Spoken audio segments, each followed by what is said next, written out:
আরে জেঠু, তোমার ছেলে কোথায়? তুমি এখানে এসেছো? আরে আমার ছেলে একটু বাজারে গেছে, তাই ভাবলাম তোমাদের সঙ্গে একটু আড্ডা মেরে আসি। ও আচ্ছা আচ্ছা, ভালো করেছো জেঠু। ও হ্যাঁ, এত কথা তো বললাম, আর একটা কথা বলতেই তো ভুলে গেছি। কি কি কথা ভুলে গেছো? আরে কাল আমাদের বাচ্চাগুলোর রেজাল্ট বেরোবে না? ও হ্যাঁ তো ঠিক। হ্যাঁ, আমার তো কাল নাতিরও রেজাল্ট বেরোবে। সেই কে কি রেজাল্ট করে দেখা যাবে। আমার মেয়ে টুনি, সেও যে কি করবে। আমার নাতি না মনে হচ্ছে ফার্স্ট হবে। না না জেঠু, আমার মেয়ে ফার্স্ট হবে। আমার মেয়ে পিঙ্কি। না না বাবা, আমি বলছি আমার নাতি ফার্স্ট হবে। আরে না জেঠু, আমার মেয়ে ফার্স্ট হবে। আচ্ছা ঠিক আছে, যে ফার্স্ট হোক না কেন, কালকে দেখা যাবে। চুপ করো তোমরা এখন। কিরে ঘন্টু, কালকে তো রেজাল্ট আউট আমাদের। হ্যাঁ রে, কালকে রেজাল্ট বেরাবে। যা লিখেছিস পাস করতে পারবি তো? ও যা লিখে দিয়ে এসছি না, পাস মানে পাস করে যাবো ঠিক। হ্যাঁ হ্যাঁ, পাস করলেই হলো। হ্যাঁ রে ভাই, ফেল করলে দুজনেই ফেল করবো, আর পাস করলে দুজনেই পাস করবো। Full confidence. কনফিডেন্স ভালো, কিন্তু ওভার কনফিডেন্স একদম ভালো না। ও ঠিক আছে, ওটা আমার সবসময় ওভারই থাকে। শোন, তো দাদু কিন্তু তো জেঠুদের বাড়িতে গেছিল। জেঠু কোন জেঠুর বাড়ি? পিঙ্কির বাবা তো জেঠু। ও আচ্ছা, সেখানে তো দাদু বড় মুখ করে বলেছে আমার নাতি ফার্স্ট হবে। কথাটার মান রাখিস, নাহলে তোর একদিন কি আমার একদিন। এখানে পাস করবো নাকি তা ঠিক নেই, আর উপর আমার দাদু কথা দিয়ে এসেছে আমার নাতি ফার্স্ট হবে। এবার কি করা যায়? হে ঠাকুর, এবারের মতো ফার্স্ট করে দাও, না হলে আমার পিঠের একটাও ছাল চামড়া থাকবে না। মা সব চামড়া গুটিয়ে নেবে একদম। দাদুর কথা যদি অমান্য হয়, তাহলে আমাকে বাবা লাথি মেরে বৃন্দাবন পাঠিয়ে দেবে। আজ তোমার পরীক্ষা ভগবান। দেখো ঠাকুর, আমার দিকে তাকাও, দেখো। আমি তো ভাবতেই পারছি না ঘন্টু আমার ফার্স্ট হবে। হ্যাঁ হ্যাঁ, আমিও ভাবতে পারছি না কি করে ফার্স্ট হয়ে গেল। তাহলে সত্যি মন দিয়ে পড়াশোনা করেছিল, তাই না? আমার নাতি ফার্স্ট হয়েছে। আমি তো কথা দিয়ে এসেছিলাম, দেখবে তোমরা, আমার নাতি ফার্স্ট হবে। আমার খুব আনন্দ হচ্ছে। আরে কি হয়েছে? আরে তুই তো আমাদের মুখ উজ্জ্বল করে দিলি রে। কেন, কি করেছি?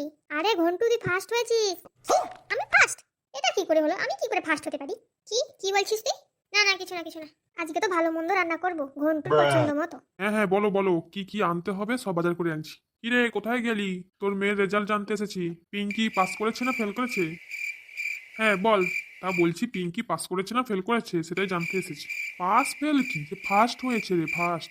দেখ ভাই, ইয়ার কি মারিস না। আরে ইয়ার কি মারবো কেন, সত্যি বলছি পিঙ্কি ফার্স্ট হয়েছে। ও তো নিজে স্কুলে গিয়ে দেখে এসেছে। একই ক্লাসে দুজন কি করে ফার্স্ট হয়? কিছু তো গন্ডগোল আছে। ঠিক আছে, দেখি তোর মেয়েকে ডাক। এই পিঙ্কি, পিঙ্কি একটু বাইরে আয় তো।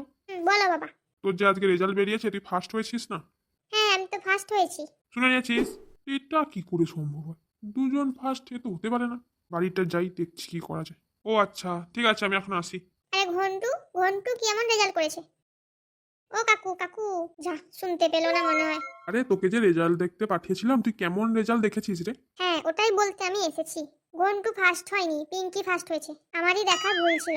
ও আচ্ছা ঠিক আছে, তাহলে ফার্স্ট হয়নি ঘন্টু, তাহলে কি হয়েছে? ও ফার্স্ট কি, পাসও করতে পারেনি, ও ফেল করেছে। কি? একেবারে ফেল? হ্যাঁ কাকু, ফেল করেছে। একবার বাড়ি যাই, তোর কি হাল করি তুই দেখ। আরে তুমি খালি হাতে এলে কেন? তোমার বাজার কই? আর বাজার কার জন্য রান্না করবে তুমি? কেন গো, তোমার কি ভোলা রোগ এসেছে? ঘন্টু আমার ফার্স্ট হয়েছে না? ঘন্টু কোনো ফার্স্ট হয়নি, ও পাসও করতে পারেনি, এমনকি ও ফেল করেছে। ফার্স্ট তো পিঙ্কি হয়েছে। কি উল্টোপাল্টা কথা বলছো তুমি? উল্টো পাল্টা নয়, আমি একদম ঠিকই বলছি। সেই কালুকে দেখতে পাঠিয়েছিলাম, কালু এসে বলল, তখন ভুল দেখে এসেছি। চালার বাচ্চা, পাসও করতে পারিসনি, ফেল করে এসেছিস? সেই বাচ্চাটি কোথায়? দেখি কি কি বাজার করে এনেছো। আমার জন্য লেগ পিস এনেছো, chicken leg piece. Leg piece? তুই আমার লেগ পিস খাবি, তারপর তুই বৃন্দাবন যাবি? তোমার লেগ পিস খেতে যাবো কেন? আমি তো মুরগির লেগ পিস খাবো। চুপ কর হাতর ছাড়া। এখন এরকম মুখ গোমড়া করে আছো কেন তোমরা? তুই তো মুখটা পুরো ডুবিয়ে দিলি রে। তোর দাদু যে বড় বড় মুখ করে এসেছিল আমার নাতি ফার্স্ট হবে, হ্যাঁ তো ফার্স্ট তো হয়েছি। ঘোড়ার ডিম হয়েছো তুমি। ফার্স্ট হয়নি তাহলে কি হয়েছি? পাসও করতে পারিসনি জানোয়ার, ফেল করেছিস। ও আচ্ছা, ফেল করেছি, পাসটা করতে পারিনি। ছি ছি, তোর মধ্যে তো কোনো লজ্জাই নেই। কি? ঘন্টু ফেল করেছে? জানোয়ার কোথাকার, তোর জন্য দাদুর তোর এই অবস্থা। যা পালা, দূর হয়ে যা চোখের সামনে থেকে। সারাক্ষণ ফোন নিয়ে বসে থাকলে পাস করবি কি করে?